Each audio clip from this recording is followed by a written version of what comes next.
ધોરણ 11 રસાયણ વિજ્ઞાન પ્રકરણ 1 લેક્ચર નંબર 10 ની અંદર આજે આપણે આણ્વીય સૂત્ર અને પ્રમાણ સૂચક સૂત્રની વાત કરીશું।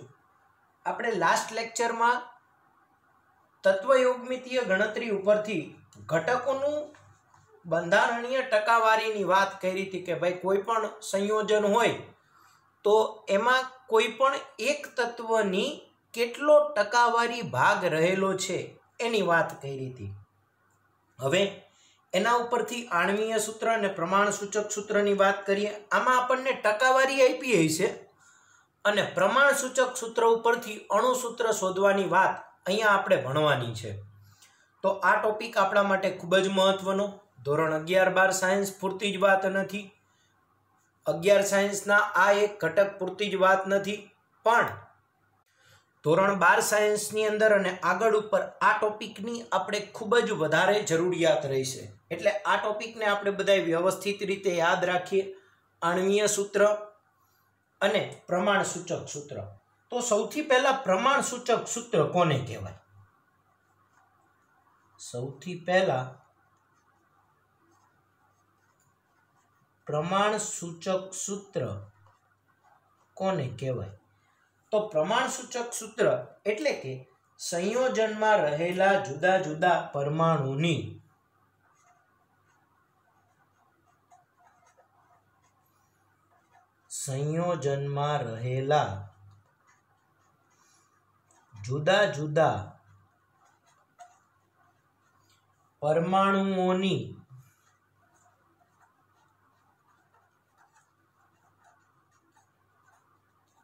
પૂર્ણ સંખ્યાનો સરળ ગુણોત્તર।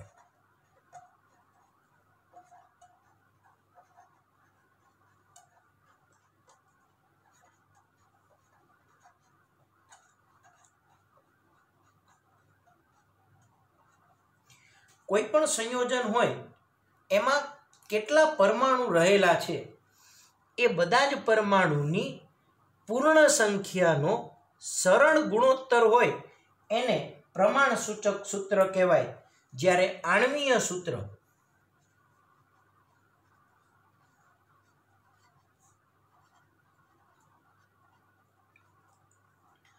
એટલે કે સંયોજનના અણુમાં રહેલા જુદા જુદા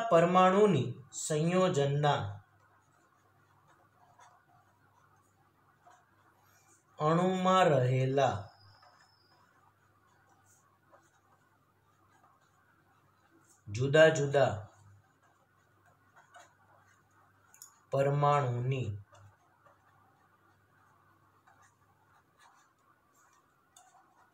ચોક્કસ સંખ્યા દર્શાવતું સૂત્ર એને આણ્વીય સૂત્ર કહેવાય। હવે આ સૂત્રની સાપેક્ષે આપણે સમજીએ, કોઈ પણ એક ઉદાહરણથી સમજીએ। માનો કે આપણે ગ્લુકોઝની વાત કરી તો એનું અણુ સૂત્ર આપણને ખબર છે C6H12O6, એટલે કે એમાં 3 ઘટક છે, કાર્બન, હાઇડ્રોજન અને ઓક્સિજન। કાર્બનની કુલ સંખ્યા 6, હાઇડ્રોજનની કુલ 12 અને ઓક્સિજનની કુલ 6।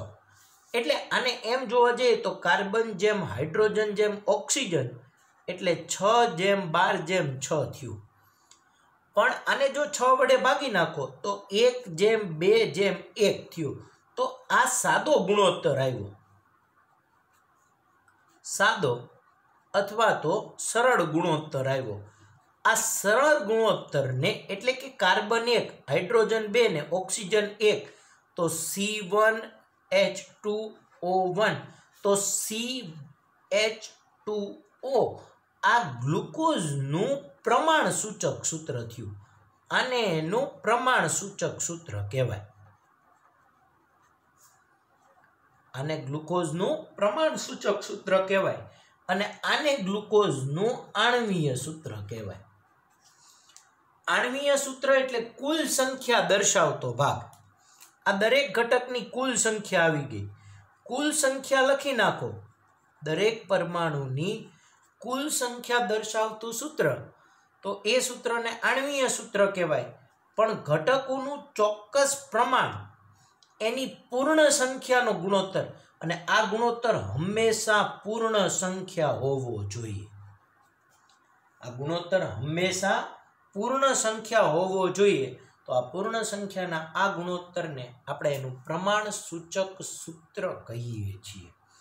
આ આણ્વીય સૂત્ર અને પ્રમાણ સૂચક સૂત્રને આપણે એક દાખલાથી ભણીએ. આના ઉપરથી આપણે એક વસ્તુ ભણીએ કે જો સંયોજનમાં તત્વની ટકાવાર પ્રમાણ ખબર હોય, તત્વની ટકાવારી પ્રમાણ જાણતા હોય અને એનું મોલર દળ જાણતા હોઈએ,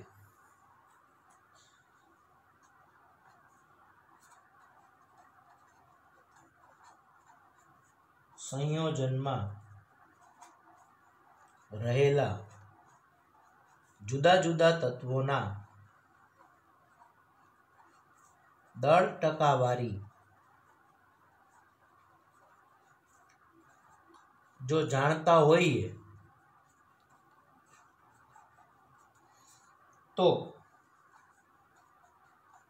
તેનું પ્રમાણ સૂચક સૂત્ર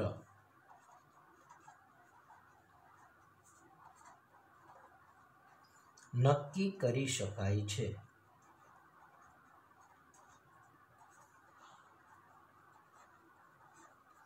સાથે સાથે જો તેનું મોલર દળ પણ જાણતા હોઈએ, મોલર દળ એટલે કે આણ્વીય દળ જાણતા હોઈએ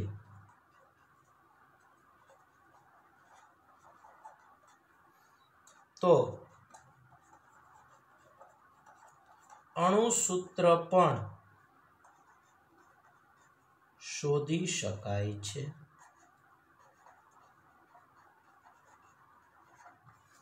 એટલે કે જો આપણે એનું મોલર દળ જાણતા હોઈએ તો આપણે સંયોજનનું અણુસૂત્ર પણ સરળતાથી શોધી શકીએ છીએ.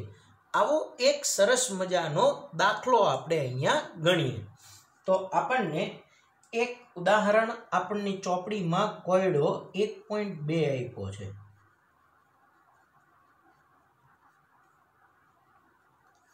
આ કોયડો 1.2 ને ગણીએ કે એક સંયોજન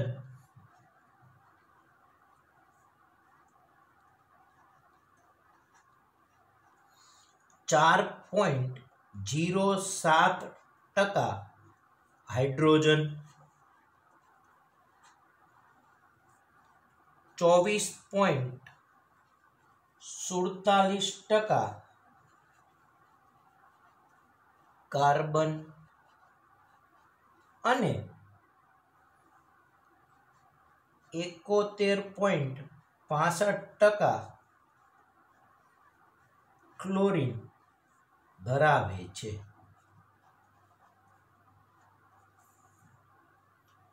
તેનું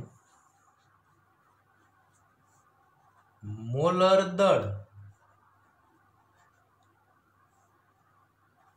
98.96 ગ્રામ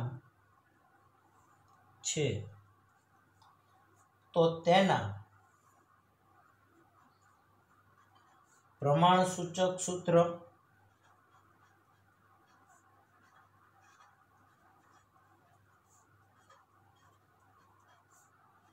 અને આણ્વીય સૂત્રો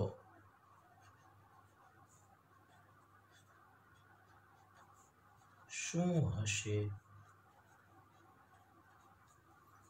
તો આપણને સરસ મજાનો એક પ્રશ્ન પૂછ્યો છે કે એક સંયોજન છે, એમાં આટલું હાઇડ્રોજન, આટલું કાર્બન એટલે આટલું ક્લોરીન ધરાવે છે.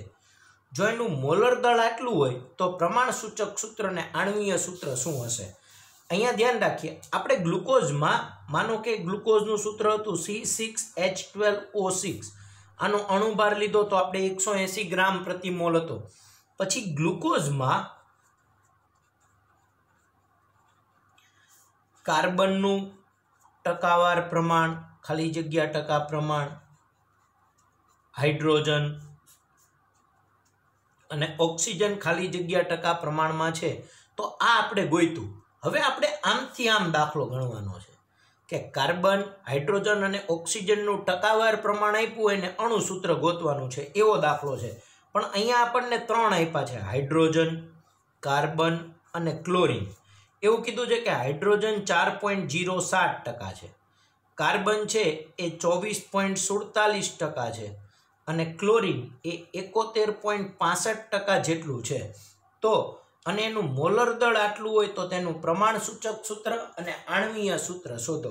તો આપણે ટકાવાર ઉપરથી એનું પ્રમાણ સૂચક સૂત્ર એટલે આપણે કીધું એમ કે હાઇડ્રોજન જેમ કાર્બન જેમ ક્લોરીન કેટલા પ્રમાણમાં છે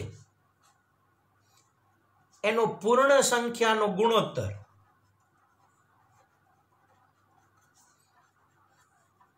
એટલે પ્રમાણ સૂચક સૂત્ર, અને પછી એને મોલર દળની સાપેક્ષે સરખાવી અને જે સંખ્યા આવે એના ઉપરથી એનું અણુ સૂત્ર મેળવવાનું છે. તો આપણે આના કરતાં ઊંધો દાખલો ગણવાનો છે.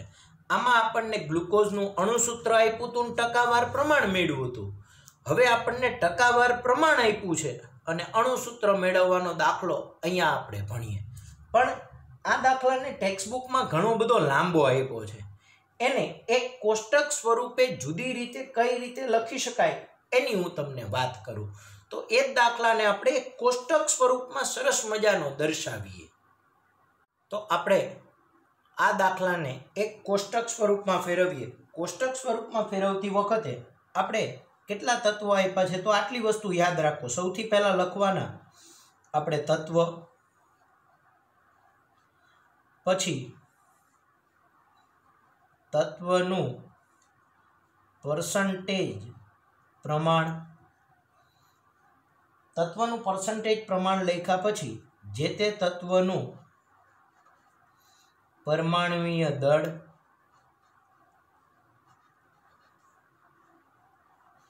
પરમાણ્વીય દળ પછી તત્વના મોલ સંખ્યાનો ગુણોત્તર, તત્વનો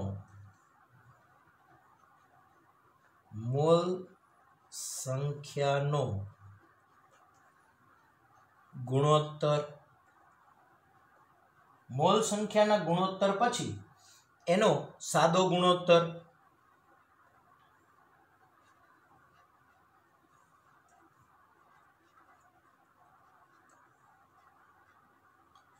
સાદો ગુણોત્તર જે કાંઈ શોધીએ એ સાદો ગુણોત્તર શોધ્યા પછી એ સાદા ગુણોત્તરને સાદી પૂર્ણાંક સંખ્યામાં ફેરવવાનો.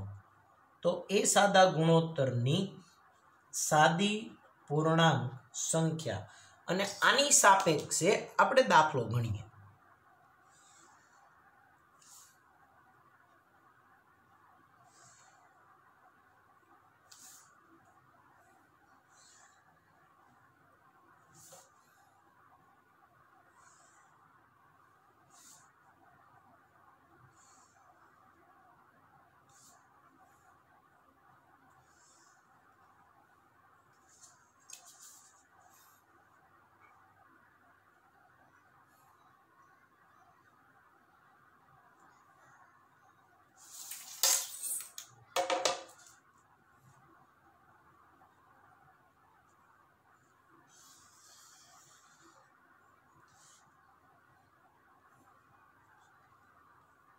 આપણે દરેક તત્વવાર લખીએ તો આપણને 3 તત્વો આપ્યા છે, હાઇડ્રોજન, કાર્બન અને ક્લોરીન. તો હાઇડ્રોજન માટે આ બીજું કોષ્ટક છે એ કાર્બન માટે, અને ત્રીજું કોષ્ટક છે એ આપણે માનો કે ક્લોરીન માટે દોરીએ અને એના ઉપરથી સમજીએ. તો અહીંયા કોષ્ટક પ્રમાણે જોઈએ તો આપણે એના 6 ભાગ લખવાના છે. સૌથી પહેલા તત્વ, તત્વનું ટકાવાર પ્રમાણ, પછી જે તે તત્વનું પરમાણ્વીય દળ, પછી આ પર્સન્ટેજ પ્રમાણને એના પરમાણ્વીય દળ વડે ભાગીએ એટલે આપણને એની મોલ સંખ્યાનો એક ગુણોત્તર મળે. આ મોલ સંખ્યાના ગુણોત્તરમાં નાનામાં નાના ગુણોત્તર વડે દરેક ગુણોત્તરને ભાગીએ તો એનો સાદો ગુણોત્તર મળે, અને સાદા ગુણોત્તરને સાદી પૂર્ણાંક સંખ્યામાં ફેરવીએ અને આ સાદી પૂર્ણાંક સંખ્યા એટલે આપણે અહીંયા વાત કરી હતી કે પૂર્ણાંક સંખ્યાનો સાદો ગુણોત્તર એ આપણને એનું પ્રમાણ સૂચક સૂત્ર મળે. અને પ્રમાણસૂચક સૂત્ર પછી આપણે એનું આણ્વીય સૂત્ર મેળવી શકીએ છીએ। તો અહીંયા આપણને 3 તત્વની વાત કરી છે, હાઇડ્રોજન, કાર્બન અને ક્લોરીન। તો પહેલું તત્વ હાઇડ્રોજન, પછી લખીએ કાર્બન અને પછી તત્વ લખીએ ક્લોરીન। તો હાઇડ્રોજનનું ટકાવાર પ્રમાણ આપ્યું છે આપણને 4.07%, કાર્બનનું આપણને આપ્યું છે 24.47% અને ક્લોરીનનું પ્રમાણ આપ્યું છે આપણને 71.65%। તો આપણને 3 તત્વનું ટકાવાર પ્રમાણ ખબર છે। હવે દરેક તત્વનું પરમાણ્વીય દળ લખીએ। તો હાઇડ્રોજનનું પરમાણ્વીય દળ આપણને ખબર છે 1.008 થાય, કાર્બનનું પરમાણ્વીય દળ હાઇડ્રોજનનું પરમાણ્વીય દળ 1.008 થાય અને એને નિયર ઇક્વલ્સ ટુ આપણે 1 લખીએ છીએ। કાર્બનનું પરમાણ્વીય દળ 12.01 છે અને એને નિયર ઇક્વલ્સ ટુ આપણે 12 તરીકે લઈએ છીએ અને ક્લોરીનનું પરમાણ્વીય દળ એ 35.453 છે અને એને નિયર ઇક્વલ્સ ટુ આપણે 35.5 તરીકે લખીએ છીએ। આપણે ટેક્સ્ટબુકમાં 445 લઈને 453 લઈને ગણતરી આપી છે, પણ તમે 35.5 લઈને ગણતરી કરો તો ક્યાંય ખોટું પડતું નથી ને આ સાચું જ મળે છે। તો મોલ સંખ્યાનો ગુણોત્તર મેળવવા માટે પર્સન્ટેજ પ્રમાણ ભાગ્યા પરમાણ્વીય દળ એટલે 4.07 ભાગ્યા 1 એટલે આ જવાબ આવશે 4.07। પછી કાર્બનનું પર્સન્ટેજ પ્રમાણ આપ્યું છે આપણને 24.47 ભાગ્યા એનો પરમાણુ ભાર જો તમે 12 કરો તો 24.47 ભાગ્યા જો આપણે 12 કરીએ તો એ જવાબ મળશે આપણને 2.039 એટલે 2.04। આ જવાબ મળશે આપણને 2.04। અને જો આપણે ક્લોરીન માટે વાત કરીએ તો ક્લોરીનનું પર્સન્ટેજ પ્રમાણ છે 71.65% ભાગ્યા એનો પરમાણુ ભાર 35.5 એટલે એનો જવાબ આવે છે 2.02। 71.65 ભાગ્યા 35.5 જો કરો તો આ જવાબ મળશે તમને 2.02। હવે સાદો ગુણોત્તર મેળવવા માટે આ મોલ સંખ્યાના ગુણોત્તરને આ કહેવા એમ માંગે છે કે હાઇડ્રોજન જ્યારે 4.07 મોલ હોય ત્યારે કાર્બન 2.04 મોલ હોય ત્યારે ક્લોરીન પણ 2.02 મોલ હોય, પણ આને સાદા ગુણોત્તરમાં ફેરવવા માટે આમાંથી નાનામાં નાના ગુણોત્તર વડે બધા જ ગુણોત્તરને ભાગવામાં આવે છે। તો નાનામાં નાનો ગુણોત્તર એટલે 2.02 થયો, એના વડે આ બધાને ભાગીએ તો એનો સાદો ગુણોત્તર મળે। તો 2.02 વડે આને ભાગીએ તો 4.07 ભાગ્યા 2.02, આને ભાગો 2.04 ભાગ્યા 2.02 અને આને ભાગો તો 2.02 ભાગ્યા 2.02।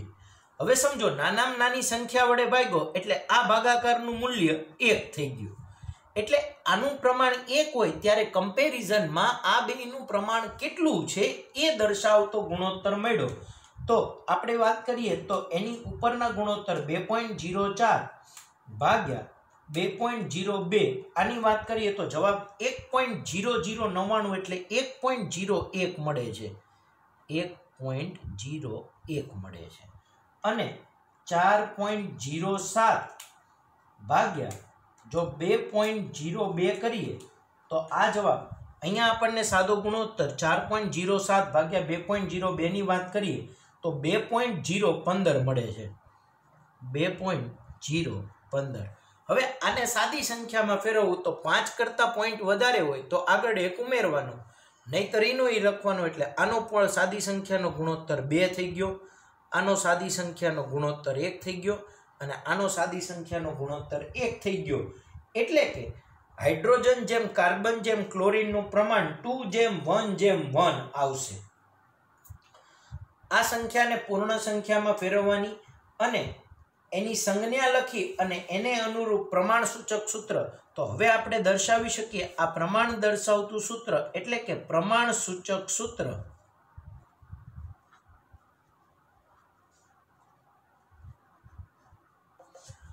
પ્રમાણ સૂચક સૂત્ર આપણને ત્રણેય ઘટકની સાપેક્ષની વાત કરી તો કે હાઇડ્રોજન, જેમ કાર્બન જેમ ક્લોરીન, તો પ્રમાણ મળ્યું આપણને 2:1:1, એટલે કે એનું અણુસૂત્ર કાર્બન 1, હાઇડ્રોજન 2 અને ક્લોરીન 1, એટલે કે H1 H2 C1 અને Cl1, અને આપણે કાર્બનને પહેલા લખીએ એટલે આનું પ્રમાણસૂચક સૂત્ર થશે CH2Cl. આ પ્રમાણસૂચક સૂત્ર CH2Cl આપણી ટેક્સ્ટબુકમાં સોપાન 4માં મળ્યું છે. ટેક્સ્ટબુકમાં જે દાખલો ગણીને આપ્યો છે એના સોપાન 4માં દર્શાવ્યું છે. હવે આટલે સુધીની ગણતરી આ રીતે કોષ્ટક સ્વરૂપે કરી નાખો તો ટેક્સ્ટબુક કરતાં તમને થોડુંક વધારે સહેલું પડશે. તમે ટેક્સ્ટબુકમાં એ દાખલો જોઈ શકો છો. ટેક્સ્ટબુક કરતાં આ ગણતરી તમને થોડી વધારે સહેલી પડશે, અને એના ઉપરથી આણ્વીય સૂત્ર મેળવવાની વાત કરીએ. હવે આપણને પ્રમાણસૂચક સૂત્ર મળ્યું, હવે આપણે મેળવવાનું છે એનું આણ્વીય સૂત્ર.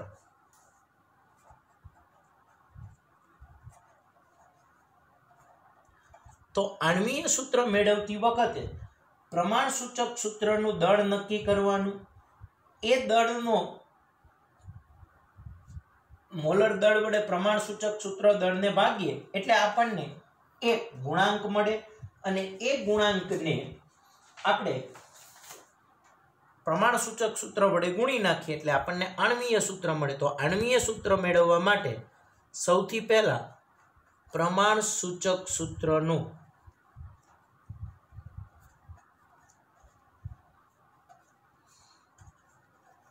દળ નક્કી કરો. દળ નક્કી કરી અને મોલર દળને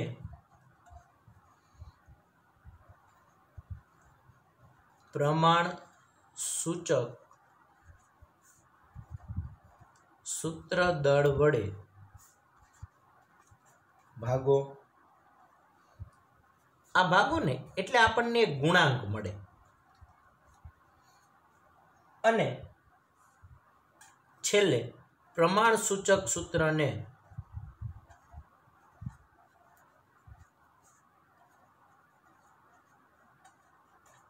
આને ગુણાંકને આપણે n તરીકે દર્શાવીએ તો પ્રમાણસૂચક સૂત્રને ગુણાંક n વડે ગુણતા આણ્વીય સૂત્ર મળે છે. તો આણ્વીય સૂત્ર મેળવવા માટેના 3 પોઈન્ટ છે. પહેલો પોઈન્ટ એ લખીએ પ્રમાણસૂચક સૂત્રનું સૂત્રદળ નક્કી કરવું. બીજા પોઈન્ટમાં ગુણાંક મેળવવો. ગુણાંકને મેળવવા માટે મોલર દળને પ્રમાણસૂચક સૂત્રદળ વડે ભાગો. અને ત્રીજા પોઈન્ટમાં પ્રમાણસૂચક સૂત્રને ગુણાંક વડે ગુણતા આણ્વીય સૂત્ર મળે છે. હવે આની સાપેક્ષે જો આપણે સમજીએ તો આ પ્રમાણસૂચક સૂત્રને દળ નક્કી કરવું, તો પ્રમાણસૂચક સૂત્રનું સૂત્ર દળ માટે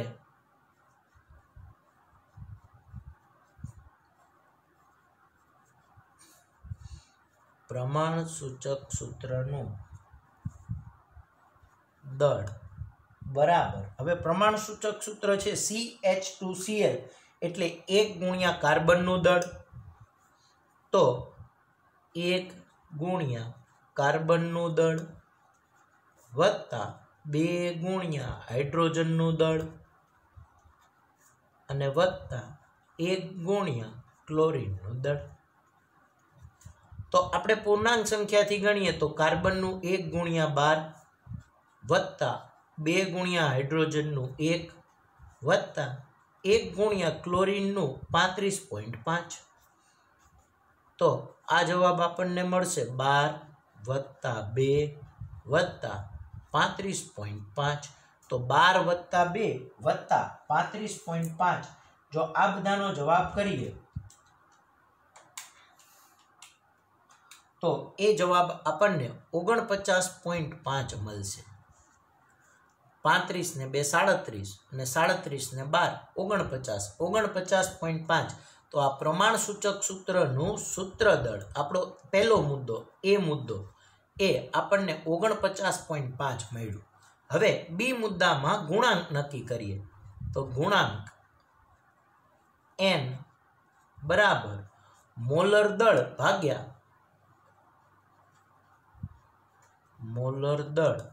ભાગ્યા પ્રમાણ સૂચક સૂત્ર દળ.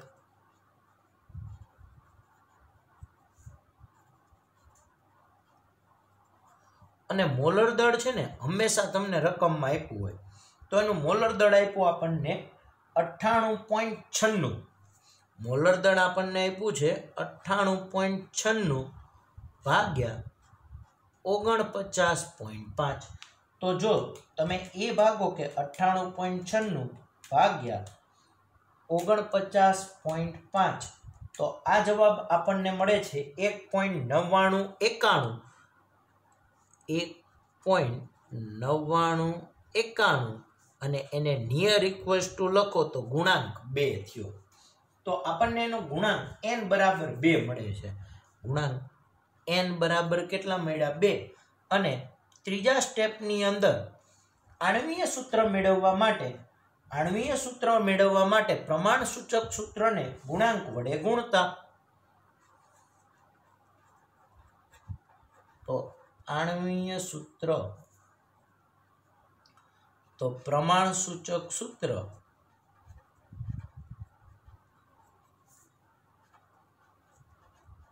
ગુણ્યા ગુણાંકથી દર્શાવીએ. પ્રમાણ સૂચક સૂત્રને જો આપણે ગુણાંક વડે ગુણીએ તો આપણને આણ્વીય સૂત્ર મળે છે. તો પ્રમાણ સૂચક સૂત્ર થઈ ગયું આપણું CH2Cl ગુણ્યા એને ગુણાંક 2 એટલે આ બધાના ઘટકને 2 વડે ગુણો એટલે સૂત્ર થાય C2H4 અને Cl2. તો આ આપણને અણુસૂત્ર મળી ગયું C2H4Cl2. ચાલો ખબર પડી બધાને. તો કોઈ પણ તત્વના પર્સન્ટેજ ઉપરથી જ્યારે પ્રમાણ સૂચક સૂત્ર અને આણ્વીય સૂત્ર શોધવાનો દાખલો પૂછાય ત્યારે પર્સન્ટેજ ગોતો, એનું પરમાણ્વીય દળ આ તમને આવડતું હોય, આ બંનેનો ગુણોત્તર લ્યો એટલે એને મોલ સંખ્યાનો ગુણોત્તર કહેવાય. એને સંખ્યાનું ગુણોત્તર તરીકે પણ લખાય છે. પછી એમાં નાનામાં નાના ગુણોત્તર વડે ભાગો એટલે સાદો ગુણોત્તર મળે. આ સાદા ગુણોત્તરની પૂર્ણાંક સંખ્યા લઈ લ્યો. આ પૂર્ણાંક સંખ્યાનું સૂત્ર એટલે આપણું પ્રમાણ સૂચક સૂત્ર મળ્યું. પ્રમાણ સૂચક સૂત્ર ઉપરથી આણ્વીય સૂત્ર નક્કી કરવા માટેના 3 મુદ્દા. સૌથી પહેલા પ્રમાણ સૂચક સૂત્રનું દળ નક્કી કરો. આ દળને મોલર દળ વડે અને પ્રમાણ સૂચક સૂત્ર દળનો ગુણોત્તર લઈ લો એટલે તમને ગુણાંક મળે. અને ગુણાંકને પ્રમાણ સૂચક સૂત્ર સાથે ગુણી નાખો એટલે તમને આણ્વીય સૂત્ર નિપજ સ્વરૂપે એટલે કે જવાબ સ્વરૂપે મળે છે. તો આવો દાખલો તમને બધાને આવડે. તો વળી પાછું આજે આપણે શું ભણ્યા? તો આણ્વીય સૂત્ર ને પ્રમાણ સૂચક સૂત્ર. પ્રમાણ સૂચક સૂત્ર એટલે જુદા જુદા પરમાણુની પૂર્ણ સંખ્યાનો ગુણોત્તર. એના ઉપરથી આણ્વીય સૂત્ર એટલે કે કુલ ઘટકની સંખ્યા દર્શાવતું સૂત્ર. જુદા જુદા તત્વોની દળ ટકાવારી જાણતા હોઈએ તો પ્રમાણ સૂચક સૂત્ર નક્કી કરી શકાય. અને મોલર દળ જાણતા હોઈએ તો આણ્વીય સૂત્ર પણ શોધી શકાય. એની પદ્ધતિની આજે આપણે વાત કરી. હવે આવી જ રીતનો એક દાખલો હું તમને માનો કે વધારાનો આપું છું જે તમારે ગણવાનો છે એક્સ્ટ્રા. કે એક કાર્બનિક પદાર્થમાં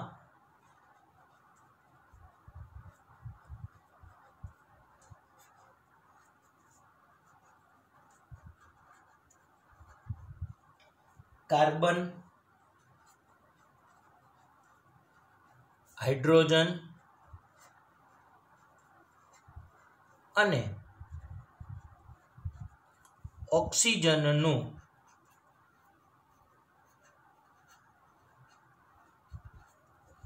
ટકાવાર પ્રમાણ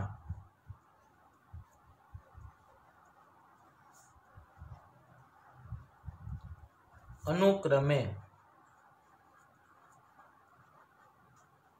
54.55%,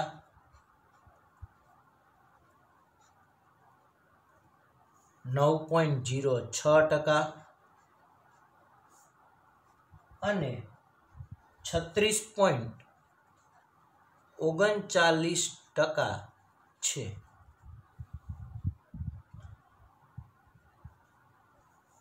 જો સંયોજનનું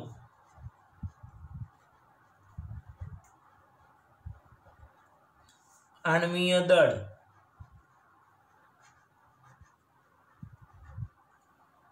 88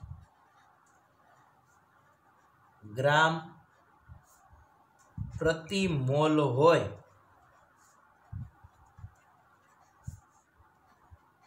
તો સંયોજનનું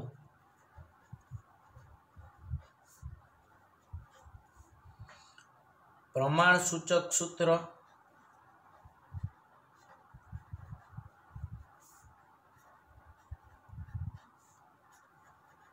અને આણ્વીય સૂત્ર શોધો. ચાલો ખબર પડી બધાને? તો તમારે આ વખતે શું કરવાનું, તો અહીંયા તમને કાર્બન, હાઇડ્રોજન અને ઓક્સિજન લેવાનું, એનું પર્સન્ટેજ પ્રમાણ, એનું પરમાણુય દળ, મોલ સંખ્યાનો ગુણોત્તર, સાદો ગુણોત્તર, પૂર્ણાંક સંખ્યા. આ પૂર્ણાંક સંખ્યા એટલે પ્રમાણસૂચક સૂત્ર, એનું દળ ગોતો, એને મોલર દળ વડે ભાગો એટલે તમને ગુણાંક મળે, ને ગુણાંકને ગુણી નાખો એટલે તમને એનું અણુસૂત્ર મળી જાય છે. તો આ રીતે તમારે એક દાખલો આ વધારાનો ગણવાનો છે. ખાસ ધ્યાન રાખીએ, આ દાખલો તમારે બધાએ વ્યવસ્થિત રીતે ગણવાનો છે. ચલો ખબર પડી બધાને? એક દાખલો આ અને બીજો એક દાખલો આપું એક્સ્ટ્રા.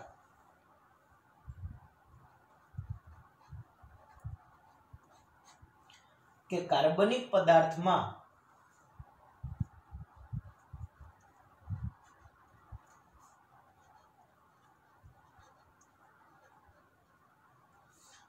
કાર્બન, હાઇડ્રોજન, નાઇટ્રોજન અને ઓક્સિજનનું,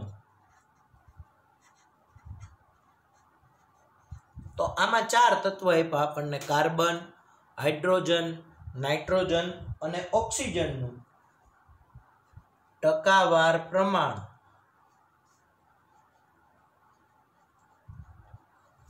અનુક્રમે 62.07%, 10.34%, 14%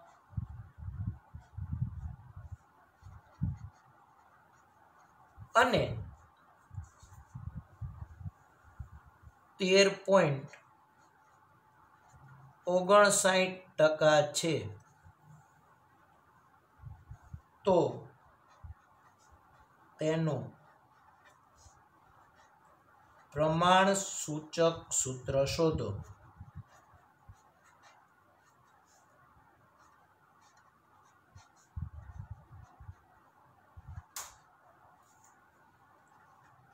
જો તેનો અણુભાર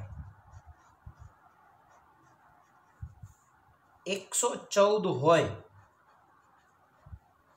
114 ગ્રામ પ્રતિ મોલ એટલે કે ગ્રામ ઇન્ટુ મોલ ઇનવર્સ હોય તો આણ્વીય સૂત્ર શોધો.